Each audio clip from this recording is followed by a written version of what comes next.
Hey guys, it's Miss Sheehan. This is my dog Munch. And today we're going to do a lecture on nationalism. So I'm going to go ahead and share my screen with you.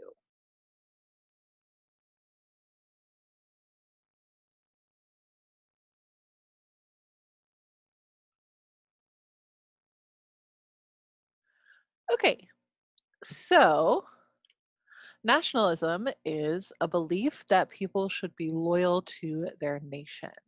And this was a new idea in Europe in the 1800s that really comes about after the Atlantic revolutions, the French Revolution, the American Revolution, the revolutions in Latin America.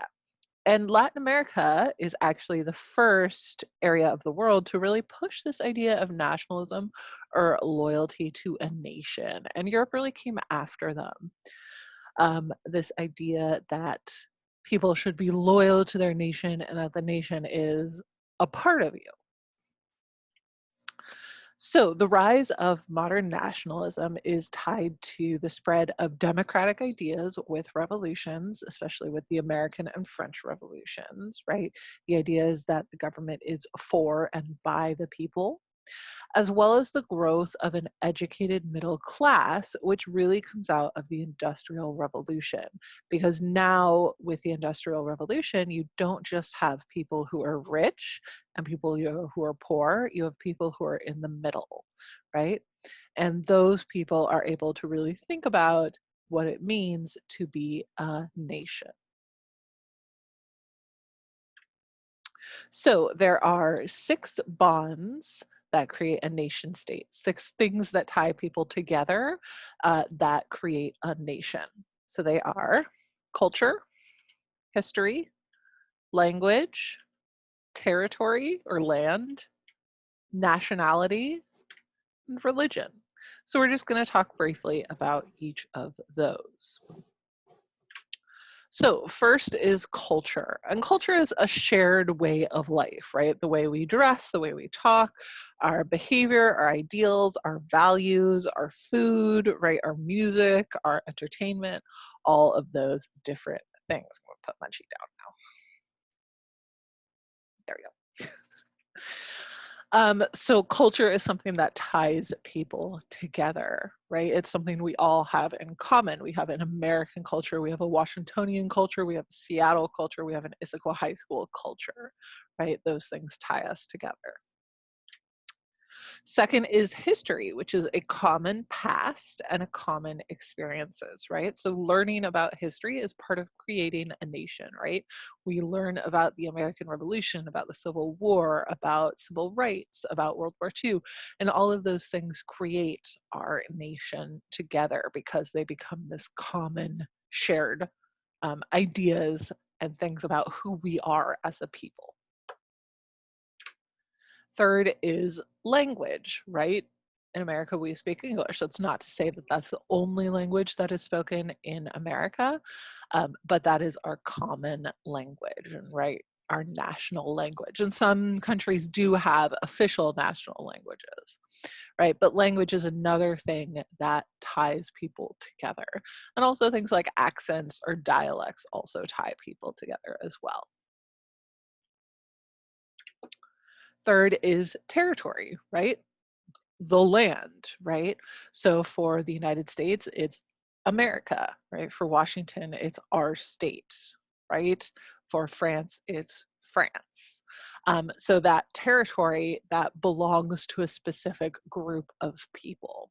And remember, that's kind of a new thing to happen that comes from the Industrial Revolution, because now with the Industrial Revolution and things like railroads and automobiles, people are able to actually move much further outside of where they were born and are able to think about the nation in terms of a larger country rather than just like their town or their city. Next is nationality. So this is a belief in a common ancestry that may or may not be true. So for the United States, we're a little different because we are a nation of immigrants. Unless you are 100% Native American, you came here from, your ancestors came here from somewhere else, right? But for places like France or Russia, right? There's a shared ethnic ancestry of being Russian or being French or being Chinese, right? And that ties people together. And we have the same thing, right? We're Americans, we were from here, and that ties us together.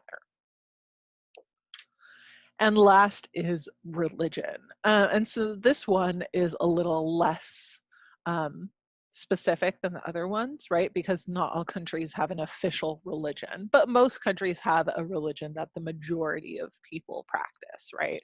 So for America, the majority of people are Christian. That's not to say everyone is, but many people in America are Christian. So that ties us together. There are other countries like Israel where the majority of people are Jewish, right? Or things like that. So those are the bonds that create a nation state: culture, history, language, territory, nationality, and religion. And really, those are the things that people have in common that creates a country. So some positive results of nationalism include people within a nation overcoming their differences for the common good, right? Working together to make things better. That's an important one. The overthrow of colonial rules, right? So part of nationalism in Latin America was thinking about being Colombian or being Mexican rather than being Mexico being owned by Spain, right? So getting rid of those colonial empires, right? The rise of democratic government in nations throughout the world. And democracies tend to be more peaceful and more equitable than things like monarchies or empires or things like that. So that's definitely a positive. And competition among nations that drives scientific and technological advancements. Because if you're a nationalist, you want your country to be the best, and therefore you want to work to make it better or have better things than other countries. And that drives things like industry and science and stuff like that. There are negative results of nationalism as well. So what's called assimilation of minority cultures into a nation's majority culture. So if you live in a nationalist country and you are someone who maybe like practices a different religion than the majority of people, you might feel oppressed or like you are not free to practice your religion, right? Because you are being forced to conform to the majority culture. Ethnic cleansing, which is kind of like a genocide or getting rid or moving people who are minority cultures, right? That is definitely a negative. The rise of extreme nationalist movements like Nazism, right? Which is the belief that, or it was the belief that Germans were better than everyone else in the world, so therefore they had the right to kill other people to make more room for Germans, right? And competition between nations leading to war, right? Because if you believe your country is the best and you want to take over other people, you will go to war with them.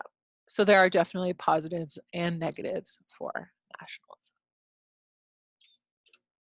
Okay, that's it for today. Make sure you take notes on this and have a good one. Remember, you can always email me if you have any questions or hop on to our teams during my office hours. All right, guys, hope you're doing well.